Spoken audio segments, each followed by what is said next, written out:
আসসালামু আলাইকুম রহমতুল্লাহ। প্রিয় দর্শক, আজকের আলোচনার বিষয় মুসলমানদের পূজায় যাওয়া নিয়ে। ধৈর্য সহকারে সকলেই ভিডিওটা দেখবেন এবং সকলেই ধৈর্য সহকারে শুনবেন ইনশাআল্লাহ। বর্তমান সমাজে অনেকেই ভেবে থাকেন অন্য ধর্মের উৎসবে অংশ নেওয়া মনে হলো ভ্রাতৃত্ব ও সৌহার্দ্য প্রকাশ পায়। আসলে এই বিষয়ে ইসলাম কি বলে? ইসলাম হলো শান্তির ধর্ম। তবে আকীদার প্রশ্নে কারোর সাথে কোনো ধর্মের সাথে কোনো আপোষ নাই, এটা ইসলাম শিক্ষা দেয় নাই।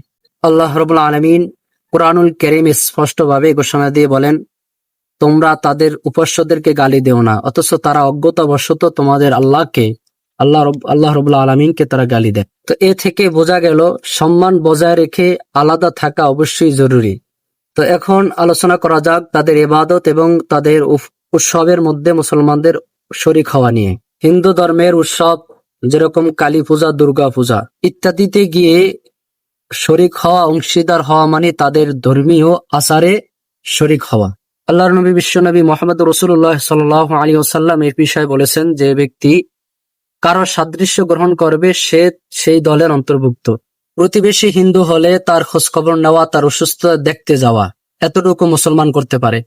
কিন্তু কোন মুসলমান তাদের ধর্মীয় কোন অনুষ্ঠান, কোন উৎসবে, তাদের কোন ইবাদত, তাদের কোন উপাসনায় গিয়ে কোন মুসলমান শরীক হওয়া একবার হারাম। আল্লাহ রাব্বুল আলামিন এই বিষয়ে স্পষ্টভাবে ঘোষণা করছেন, যারা আমার সাথে অন্য কাউকে শরীক করে তারা হলো মুশরিক, আর মুশরিক কোনোদিন জান্নাতে যাবে না। অতএব যারা মুশরিকদের ইবাদতে গিয়েও শরীক হবে তারাও সেই মুশরিকের অন্তর্ভুক্ত হবে।